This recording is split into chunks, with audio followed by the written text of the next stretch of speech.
underwent some months of very harsh chemotherapy, and if the disease wasn't going to kill her, the treatment was. Cannabis was the only thing that helped my daughter. And I have a bunch of the moms here and all of the co-founders of Cannamoms. We are the only organization dedicated to raising awareness about, education about, and access to cannabis medicine for critically or chronically ill, medically complex, or special needs children. A lot of you know Steve D'Angelo as national icon, as co-founder of the best cannabis testing facility, Steve Hill, co-founder of the world's largest dispensary,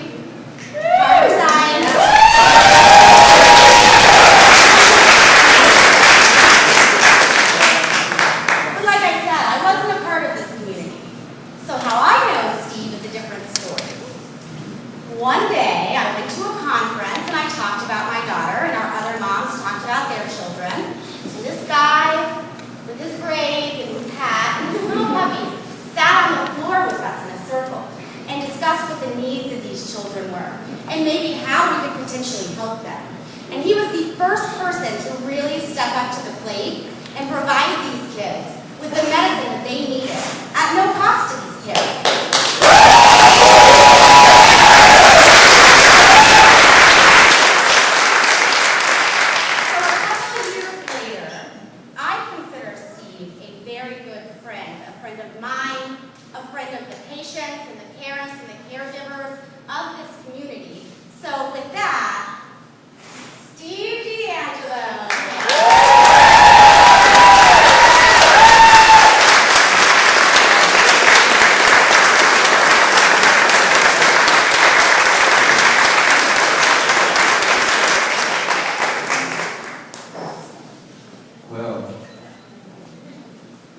That was a wonderful introduction, Mariah, and let me respond by talking a little bit about Cannamoms. That moment that Mariah described was a really compelling and moving. I walked into this conference, and I was a little bit late, and I walked in, and I saw this group of moms, and they were sitting on the floor, and they had their kids with them. And somebody came up to me and said that they had just presented about their kids. And I went up and started talking to them and was just immediately drawn to them. I had to sit down. I had to get to know these kids. I had to get to know the moms. And the story that they spun out to me was just, it was simultaneously incredibly inspiring and really horrifying. Because here you have these mothers, right, who are dealing with every parent's worst nightmare. And for those of you who haven't been close to a family that has a severely ill child, now it occupies almost all of the emotional space, the time, bandwidth, everything in the life of this family becomes focused around the child, appropriately so. But then, on top of being able to give this highly elevated level of care to their children, here's this group of mothers who then, in a very hostile state, finds the courage to stand up and publicly demand that their children get the medicine that they need to end their suffering and possibly to save their lives. And not only do they find the energy and the love to do that, but then they find the courage and the energy and the love to keep on going and standing up for all of the other kids and all of the other moms who are out there who are in the same situation. I can't think of a better example of maternal love. They are goddesses, all of them, incarnations.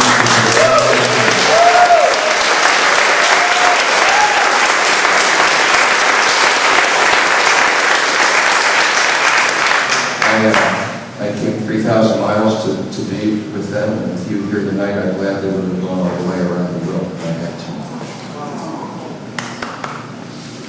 So I also would like to recognize and thank all of the sponsors of this event for their generosity and for helping make it happen. I'd like to thank Jorge and Suzanne for welcoming us into this beautiful space. Is this an amazing space?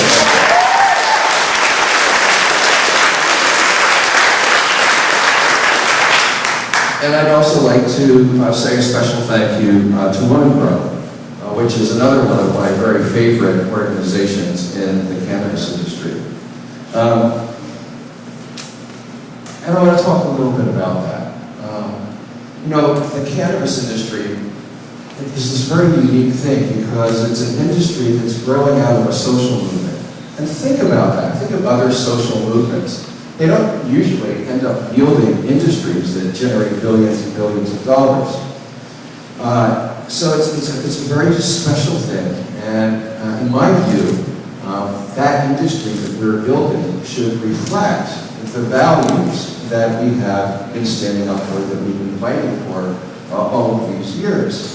And the progress that we've been making is really, really incredible. When I started doing this, we were doing smoke-ins outside the White House, and cops were coming and hauling us away, and we were being more ridiculed by the press than anything else, right? Now we're winning elections.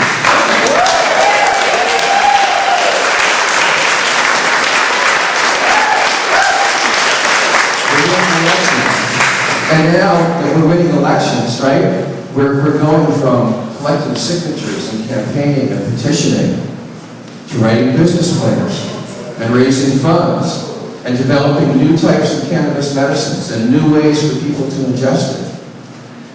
We're making this move from a movement into an industry. And, you know, we all know, because we hear about it all the time, that there's going to be a lot of money made as cannabis becomes legal, as we bring all of this underground economic activity into the mainstream of American commerce. And that's great. I'm all for that. I think it's a wonderful thing. I believe that profit-making industry is going to be one of the most powerful engines of social change that we've ever seen. Yeah. Yes. But that opportunity to make money, do I really need this? I can say that. Oh. But that opportunity to make money isn't the greatest opportunity that we have. The greatest opportunity that we have stems from the fact that we're creating this thing that we don't really know what it's going to be yet, but we're creating it from scratch, from the very, very beginning. So how many times does a group of people like us have the opportunity to get together and think about and actually have an important influence on what an industry that's going to employ hundreds of thousands of people and generate tens, hundreds of billions of dollars is going to look like? How is it going to operate? What kind of values will it embody? And what I think is that it's really important that we don't just create another industry that looks like every other industry in America, right? We did not get created just out of the profitable. We grew out of a social movement, right? So we don't need just a new industry. We need a new kind of industry. We need an industry that embraces diversity because it understands that diversity is a strength, not because it's a legal obligation for everything. We need an industry that understands that sustainability is a critical, no, not a critical, it's the first threshold part of any business operation. Because if you're not going to be sustainable, you don't want to. We're all part of this world. We want a new kind of industry that spreads the wealth. That spreads the wealth. That spreads the wealth. We don't need monopolies where 10, 15, or 20 people get designated with licenses.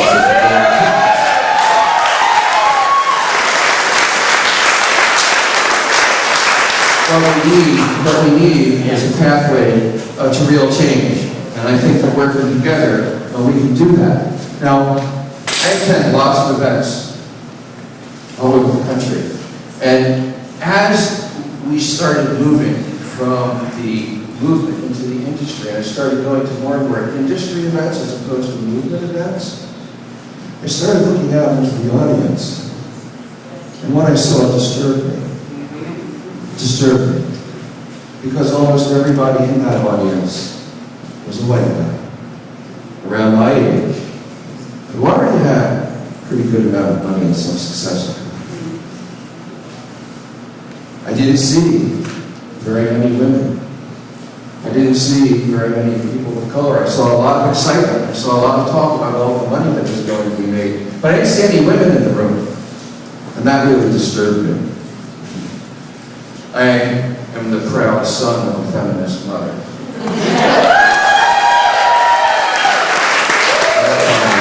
So I started talking about it, right? I started talking to people, and I started getting up on stage and complaining about it, calling people in hallways and saying, we got to do something about this. And no, I'm not going to appear on the panel unless you have at least 2 women on the panel to appear with all the men, right?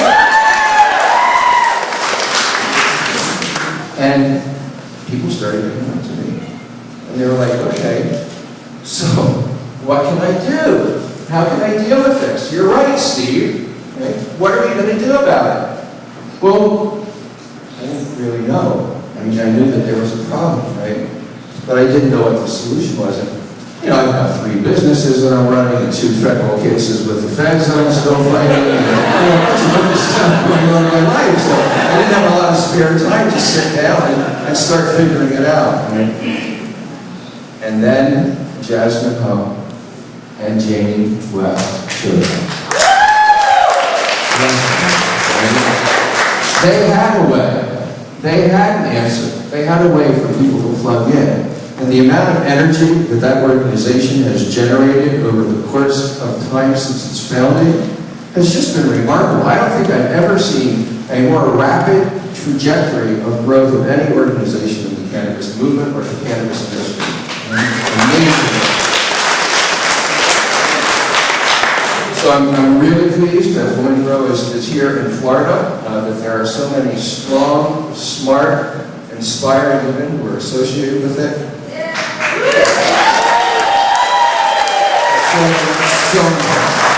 And I'm impressed with us as an industry and as a movement too. Like at such a young age, we have enough self-awareness to see an issue like this and to point it out to each other and to start taking corrective action. That's really a change. It's a change. And I believe that one of the reasons that change is happening is generational.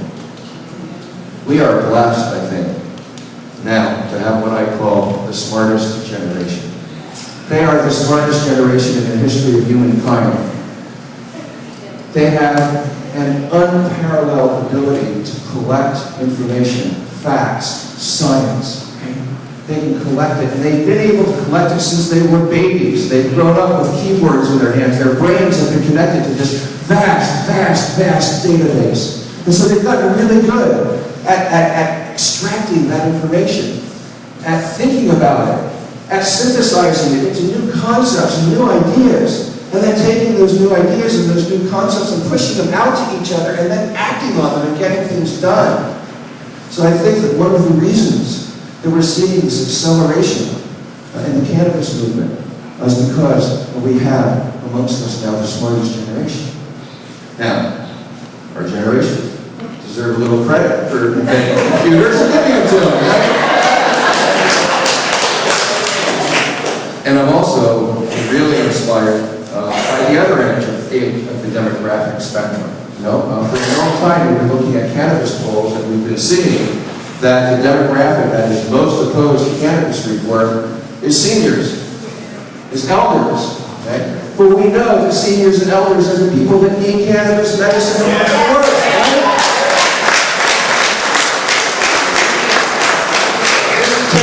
Take a look at any list. You go online and take a look at the list of most common senior health complaints, right? It's the same list as what cannabis is good for. Yes. Anybody heard about the Israeli nursing home study? Yes. Right? Incredible, okay? Incredible. What I love about that study, I think more than anything else, was that the patients who were overweight lost weight. And the patients who were underweight gained weight, right? So it's this beautiful example of modulating ability of the endocannabinoid system to restore homeostasis. It's one of my favorite stories about the endocannabinoid.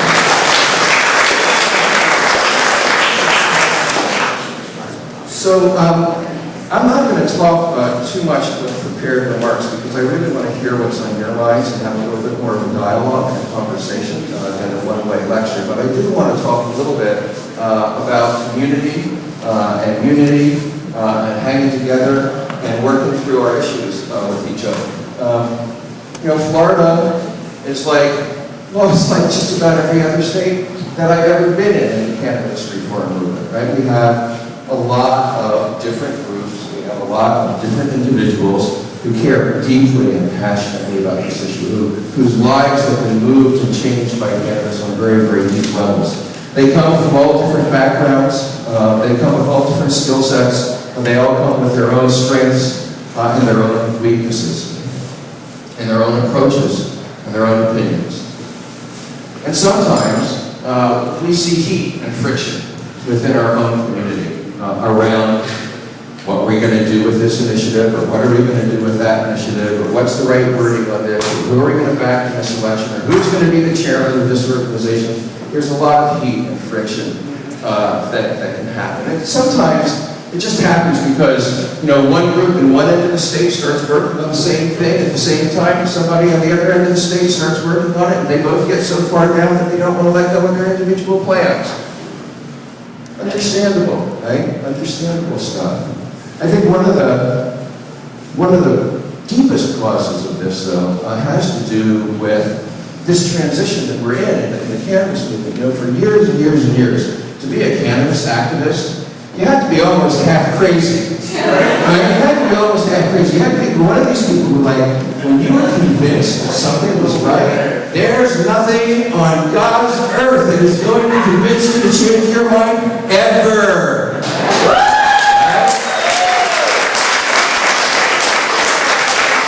It was an essential psycho-emotional quality to have in those years, in the 1980s and the 1990s, when we were going backwards, when we saw people being hauled off to prison, when we saw recriminalization instead of decriminalization. Right? You had to have that in order to survive.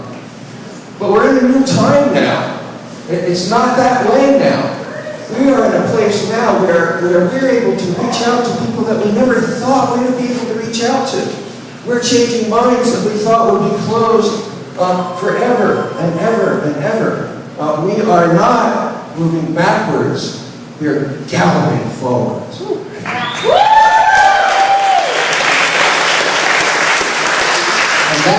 that's a great thing. That's a wonderful thing. Best thing that's ever happened to me in my whole damn life, actually. But it's a new time, and it calls for a new mentality.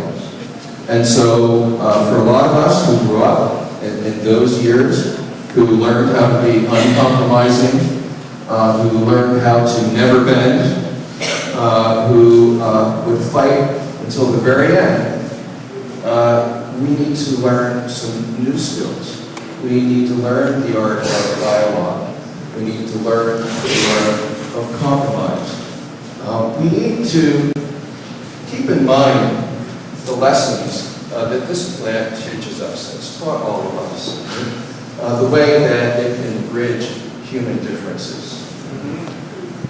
The way that it teaches us to be tolerant of each other. The understanding that each human being has their own path.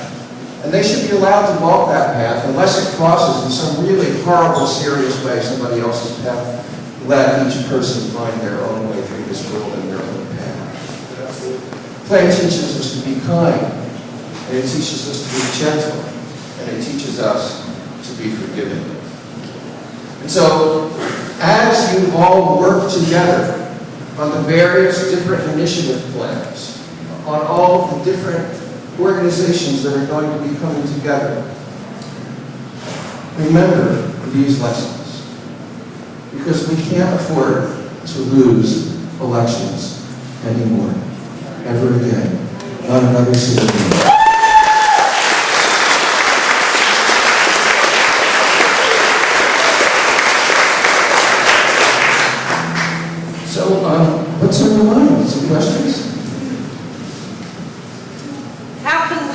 do best to quell the infighting within our group, and within the movement between the medical and the recreational? Okay, so for those of you who haven't read my book, I totally reject the dichotomy between recreational and medical cannabis. In fact,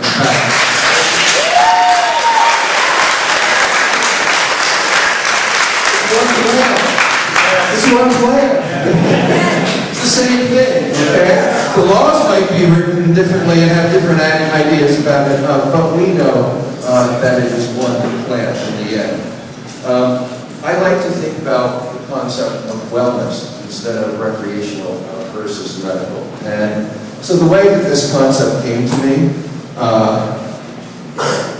was, I had people coming up to me, I had patients coming up to me in the dispensary who had medical cards, and they would come up to me and go, "Steve, we totally support medical cannabis. I'm all about it. I know that there's lots of people who are really sick, who die, their lives would be horrible, they go to the hospital without that. You know me?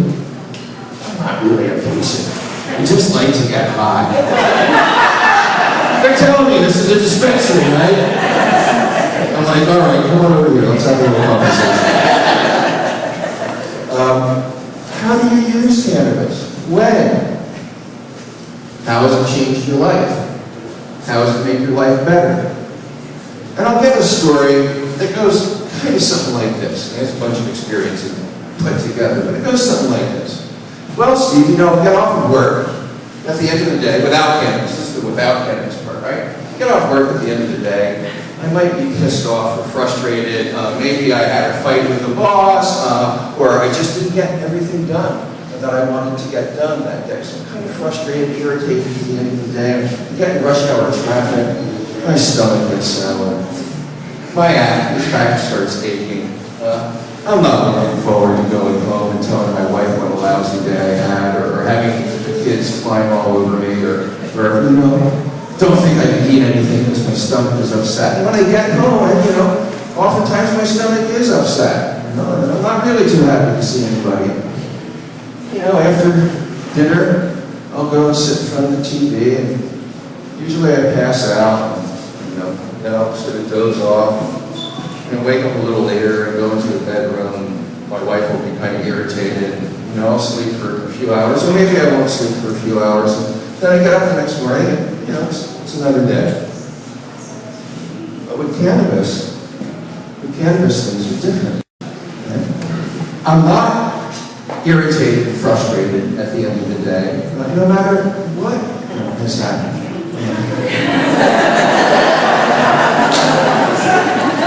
My stomach's not sour when I'm sitting there in rush hour traffic. And my back, it is not aching.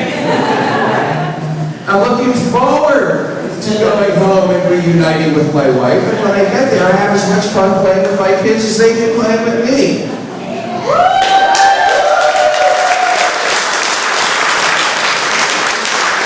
I always enjoy my dinner, no matter what my wife does.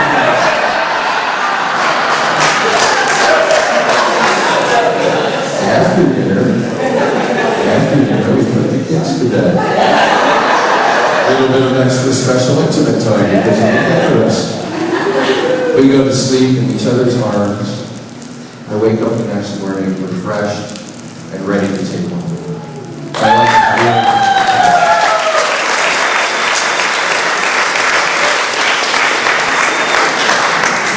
But what happens if this patient goes to your average MD and tells them the same story, right?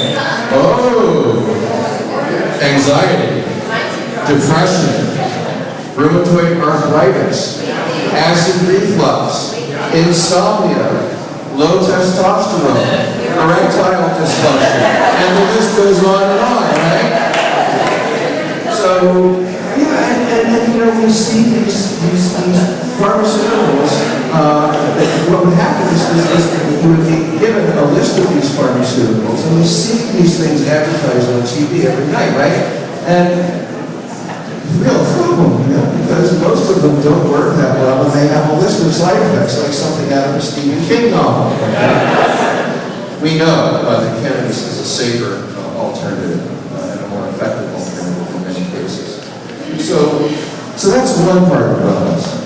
But the other part of wellness, I think we really need to look into our own minds and sort of rejigger the way that we think about these things. And so, I think that a lot of the things that folks consider being a part of getting high are actually a part of wellness. So think about the ability of cannabis to extend your patience, or wake up your sense of play, or open you to a more fulfilling spiritual experience, or promote intimacy, or enhance the flavor of a meal, or the sound of music, or your connection with nature. This isn't about intoxication. These are about the most precious, most meaningful, most important parts of our lives.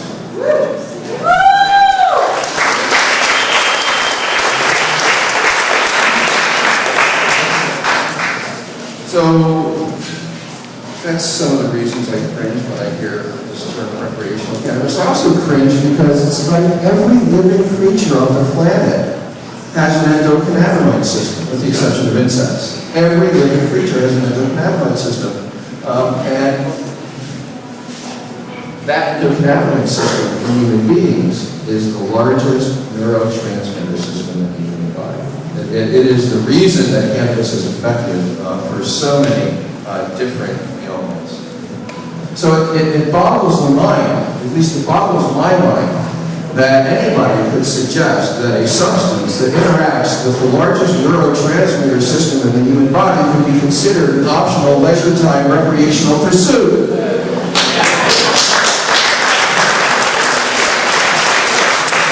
And what's the real problem? What's the real problem with this recreational idea? The real problem is that if it's recreational, it's optional. And if it's optional, then somebody can take it away. And they can take it away, they have the right to take it away, but nobody has the right to take this plant away from us, or any other human plant.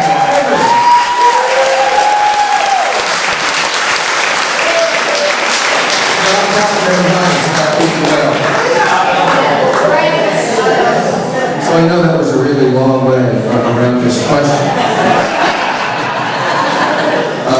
But I think that the answer is that we really need clarity of thinking. Because I know that the people that are using cannabis quote-unquote recreationally and the people who are using cannabis quote-unquote medically are using the same plant for the same reason. So brothers and sisters, it's time for some clarity of thinking and understanding our own community. The prohibitionists like the idea of recreational cannabis. That fits their agenda. Yes. We should reject it thoroughly. Absolutely. Yes.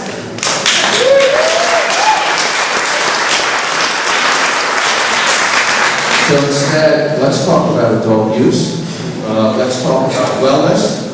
Let's talk about getting people who are on the recreational side and on the medical side in the same room, maybe consuming some cannabis with each other, and talking this thing through and remembering those lessons the plant teaches us about tolerance, about kindness, and about gentleness when we're dealing with each other.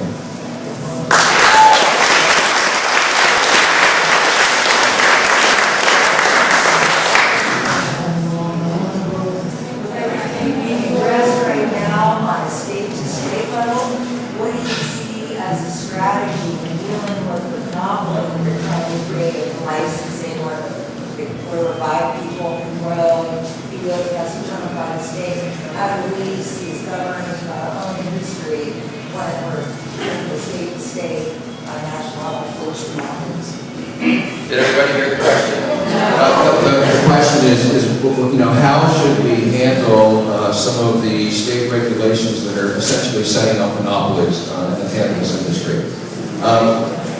There is a battle going on now for the soul of the cannabis industry, and it's going to be a fierce battle. And everybody who loves and cares about cannabis should be involved in it. Even folks who never thought that they would be involved in business, no way, no how, ever. Because it's time for good souls to come together and make sure that this thing that we're building is really worthy. Amen.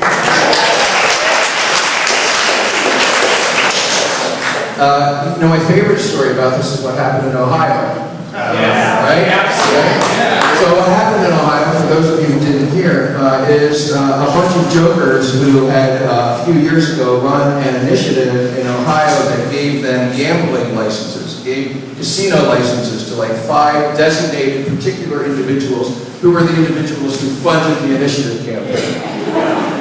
They thought that was a really great business model. It worked for gambling, so hell, we'll try it with cannabis. So they took that idea out to the voters. And of course, imagine the choice. You're in Ohio. You're a cannabis consumer. You may be a medical cannabis patient. You may have done time. You may have relatives in prison. And you are faced with the prospect, and this is what voters are faced with, of either voting to end prohibition and give the cannabis industry into the hands of these monopolists, or voting no and continuing to endure prohibition for a little while longer. Well, they said no. We are not going to take your monopoly. We are not going to take an industry that looks like every other industry that's been created in America. We are not going to run the wealth that's being created here back to people who are already so rich that they have too much money and don't know what to do with it. Voters said no. So that was really inspiring because I know that was a tough choice for a lot of people. Now there's an effort underway in Ohio, which I believe will be successful to be a real, reasonable, rational law. Same thing's going on in California. We've got the alcohol distributors who have convinced the legislature in California to put in this mandatory required distributor level of cannabis, right? So growers won't be able to sell to dispensaries anymore. They have to sell to a distributor, and then the distributor takes it to like an extractor, and then it goes back to the distributor, and then it goes to the manufacturer, and then it goes back to the distributor, so on and so forth. 15 to 35% charge at each level, right? So these guys who have done nothing, they've lifted not a single finger, and in some cases the alcohol industry have done everything they could to stop these laws from being changed, now want to parachute in and take some huge portion of the revenue. And what's worse is they come up with these insane business models that are going to double or triple the price of cannabis. That won't work anyhow. So the same thing has happened in Florida. Unfortunately, in Florida, there's the initiative process. I don't know, well, can you fix that with the initiative process? They're trying to do it with two. It's the same thing that I see around the country. And, essentially the way that people have to deal with it is by really being uncompromising about it. And taking this message out to the news media, taking this message out to other organizations. There's a big sentiment in this country right now that the wealth should be spread around, that politics should not be used as a business tool. You can see it in the Republican Party, and you can see it in the Democratic Party, okay? It is happening. So we can tap into that sentiment, and we should tap into that sentiment, because the same game is being played on us that's been played on everybody else. And I think we need to aggressively take that message out there. And if people accuse us of slowing down reform along the way, I think we just need to respond to what we want as real reform. Did you have a comment? The issue in Florida seems to be similar to what it was in Ohio. And all the people that I talked to before are all excited because they think medical marijuana is going to come to be, and they don't realize the monopoly issue that they can. Who was it that started spreading the word in Ohio to let people know that they were being sucked into a monopoly? Everybody's all excited about it here. Most of the people I talk to don't even realize it's a monopoly, and they're all ready to vote yes, not realizing what's going on. And who was it that started? It came out of the activist community. It was the activist community that, the only people who had really a motive to stand up and put that information out. And like I said, it was hard for activists to do because it put you in a position potentially of being accused of supporting prohibition. Is that accurate though? No. Would you know that? Amendment 2 does not equal the monopolies under the low THC law and the right to try act. They're two totally separate things. The legislature. So let's just say two gets rid of the monopolies, where it sets up a system in addition to the It monopolies. sets up a system that will be determined by the Department of Health. Okay. But not allow for monopoly, it doesn't mandate monopolies like our legislature. So, Okay, I didn't hear anything against the 5 guys who supposedly got Charlotte's Web or okay, so let's be clear. What happened is the legislature passed a bill and created these essentially monopolies. The people are going to have a chance to vote in November for a medical cannabis bill that does not include those monopolies. Is that correct? Okay. So, those of you who do not like the idea of monopolies, make sure that you drill down into it. I'd just like to say, excuse me, it's not a question, it's a statement. I've been working with People United for Medical Marijuana since 2009. Amendment 2 will set up a dispensary system regulated by the Florida Department of State. The same folks who license doctors, nurses, so the patients have safe access. And the thing is, in 2014, we could have ended the suffering of hundreds of thousands of people who didn't. So let's please not get lost, dazed, confused, and infight and spread misinformation.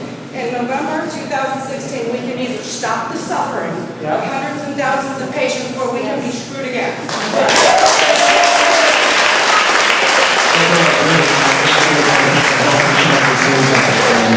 It's exactly the kind of thing that I'm talking about here. These are the kind of conversations we need to have with each other so that we can move together as a community. I just want to also let everybody know that I'm the former chairman of the Libertarian Party of Florida and dealing with the Libertarian Party. We probably scrutinize these pills more than anybody else because, like you were saying, we don't like to compromise on this. And we do support Amendment 2. I think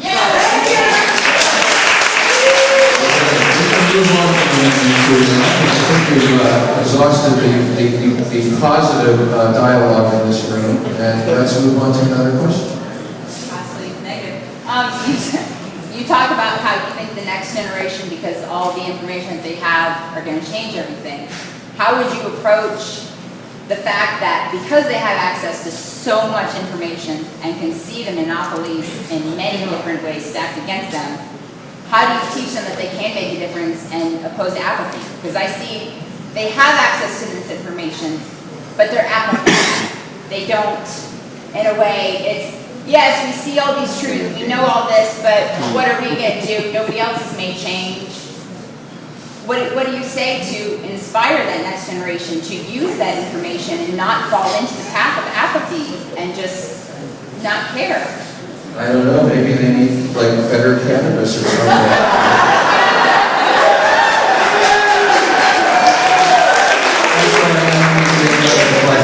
I'm a little surprised by it because my experience with millennials is that, like, when it comes to cannabis, they're very, very enthusiastic. Right. I don't necessarily mean people that are involved in cannabis. Anybody, I think, who has tried cannabis totally understands. I'm saying that when I connect with the generation right now that's coming of age, starting to vote, has access to the internet, knows everything, they're apathetic to not just cannabis, but the fact that there's so much corruption on so many different levels and so many different things that they think, why does this one thing matter? Why should I fight for this one thing and not just fall into the apathy? Because I see a generation that's split between knowledge and activism and apathy, and I want to bring those apathetics. I would probably sit them down and give them a good talking to and say, look, are you kidding me?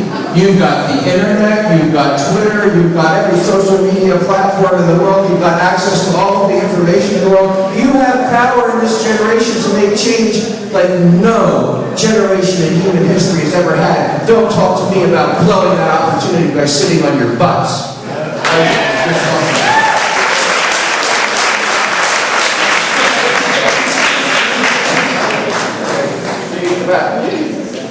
The FDA has been going after companies that make CBD from hemp. They're doing the clinical trials, I guess, which makes it so that you can't sell CBD from hemp in Florida. Takes it off the dietary nutrition. Right. So can you address that and what maybe we could do to fix that? Yeah, you know, the CBD is an area of federal law which is vague and ambiguous to begin with, and it is rapidly shifting. And there have been recent actions against CBD manufacturers. sparked and partly because other pharmaceutical CBD preparations are beginning to make their way through the FDA pipeline. And that they've used that as one of the reasons for the cracking.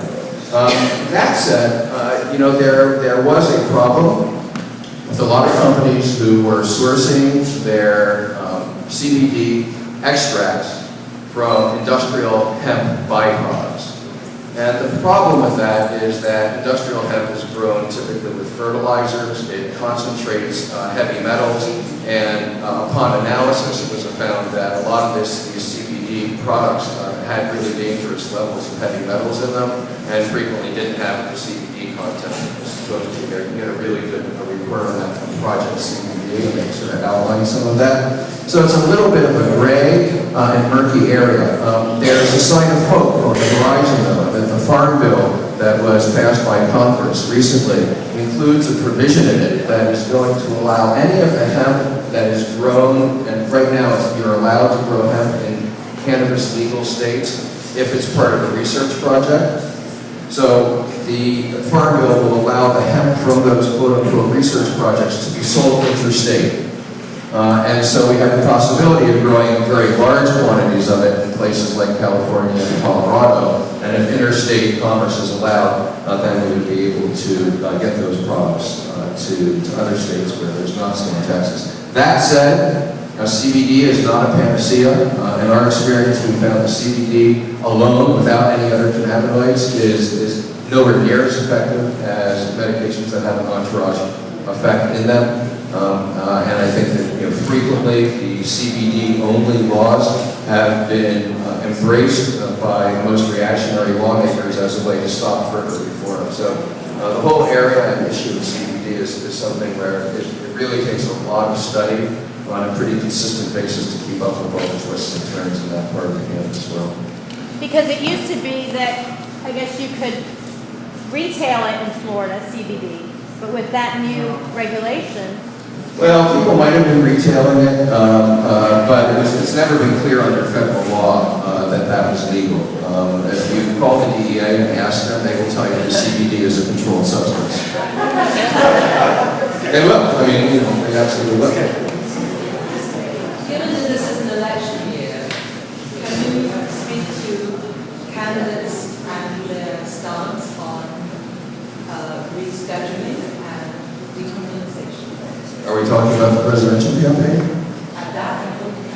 Okay. Well, look, the choice is very clear in the presidential campaign. We, for the very first time, have a presidential candidate in a major party who I believe still has a chance of being nominated, who has embraced not only rescheduling of cannabis, not only supports medical cannabis, but has called for the complete and total removal of cannabis from the Controlled Substances Act entirely.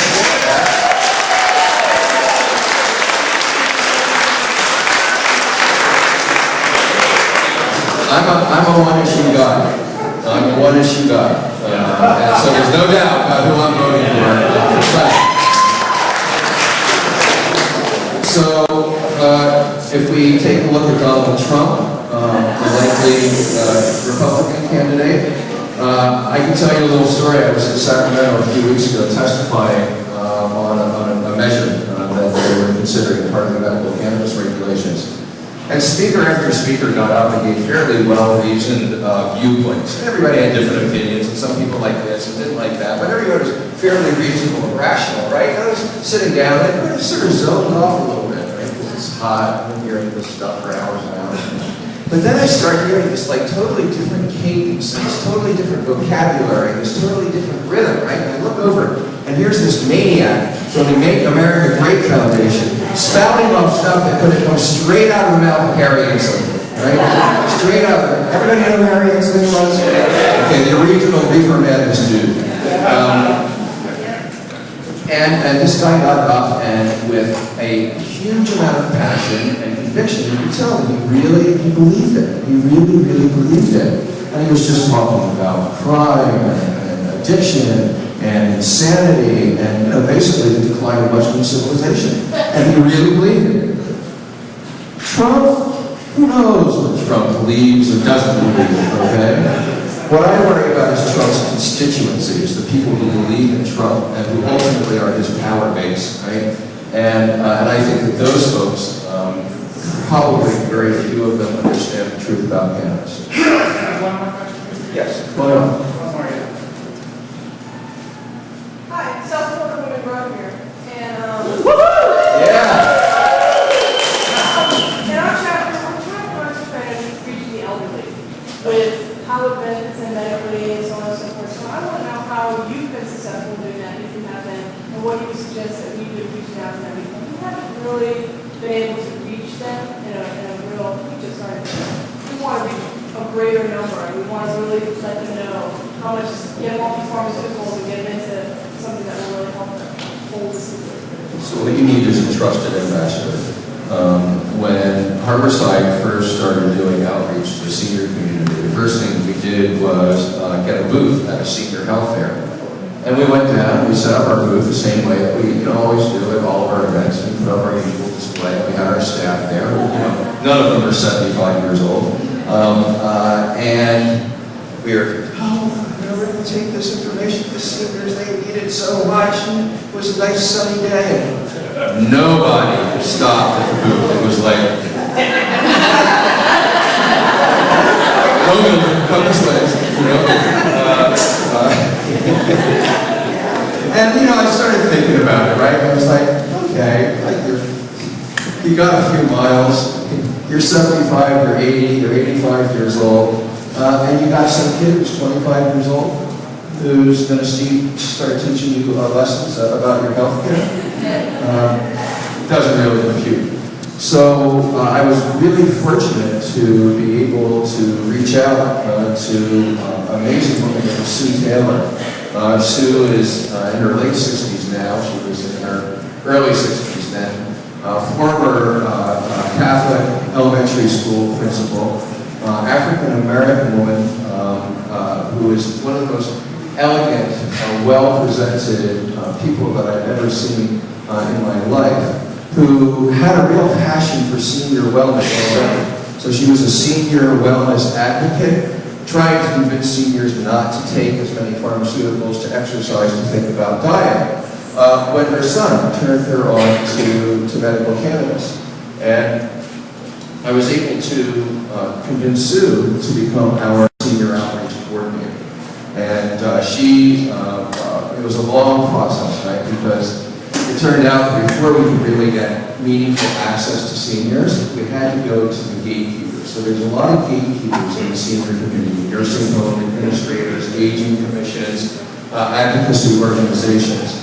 And those are the folks that we go to first, and you engage, you don't get much. So that means something. You demonstrate some caring in the community. And recruit some ambassadors who are seniors, who can really effectively engage with other seniors and speak their language. Thank you.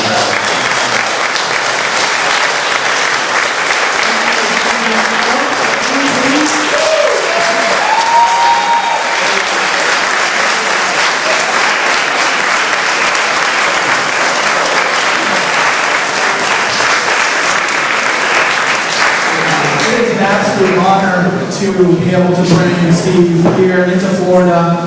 Florida Cannabis Council new firm that I'm opening up with Mr. Sean Gearhart to really be an activist. Thank you. An activist-based firm to help patients and to help people throughout the state of Florida. And also, this is about unity in the community. This is something that I've been hashtagging about for the past couple months and really trying to bring together because I can see the faults I've worked with and I work with. I'm pretty much still a board member of almost every organization in the state regarding cannabis reform. And I want us to work together, and I need us to work together to pass this. So please.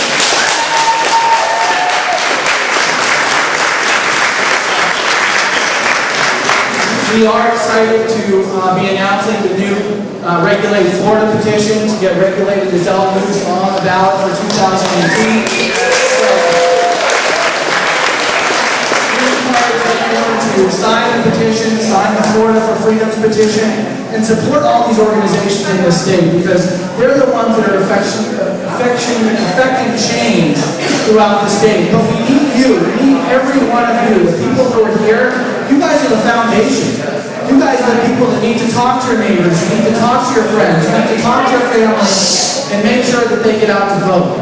Because this is important. This is the beginning. And when Suzanne and Kim approached me about starting National Cannabis Awareness Month, it fit perfectly. The timing fit perfectly. We're in April. We have April as National Cannabis Awareness Month. Instead of having one holiday, 420, we have the whole month to celebrate. Awareness for this industry. So it's an honor to be associated with them, with Women Grow in this state, because every organization that we have has a place. It has a place to educate, and I encourage everyone to be a part of it. I want to thank you on the next slide, some of our sponsors that are here today. This has been a great event for communities. I'm glad to say that pretty much every organization that's working on legalization in the state is here. The only one that's not, which is in West Palm Beach, is the Silver Tour, and that is educating seniors on medical marijuana. So I encourage everyone to support that. Go to the next slide. All these are just a small amount of the fraction of people in the state. They're working hard, donating money, putting themselves out there so that we can do events like this, so that we can hopefully raise awareness and get all of you excited to move to the next level. These are the faces of cannabis in Florida. These are the people that are arrested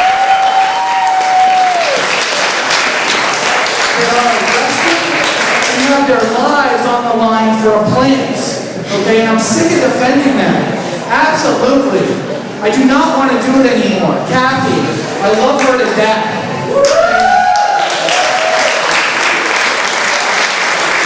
And you put her picture up there, but really, Robert was the one who was on the hook. Okay? He was the one that may have went to jail when this case happened. They weren't going to touch Kathy. They didn't have the courage to do that.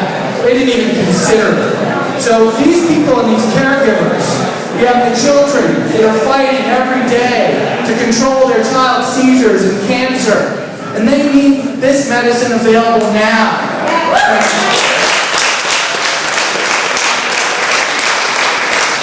Patients, Jesse Kaplicki, first ever jury trial in this state where a jury found not guilty. You have the right to do that in any trial, and I encourage you to do so. When you're in a case and you get called to jury duty, speak up. Say, I'm not going to convict someone for this crime. That is your right.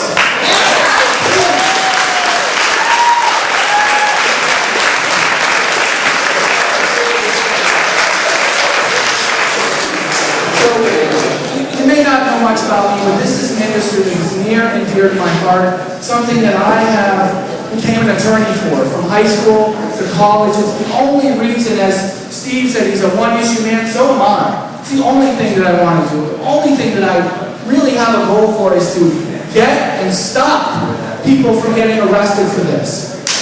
Yeah.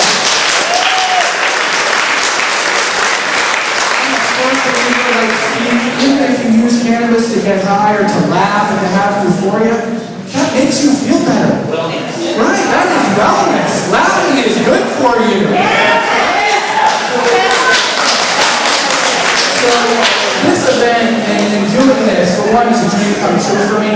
To have Steve, someone that I've been watching and has been my inspiration for 20 years, reading High Times through college, reading High Times through law school, writing reports.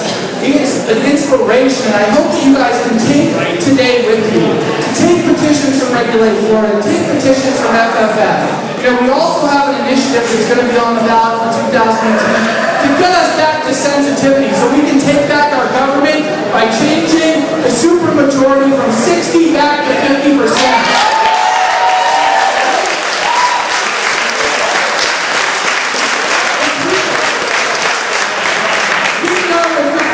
Meant to our legislature, and I can't spit in here, but they spat in our face.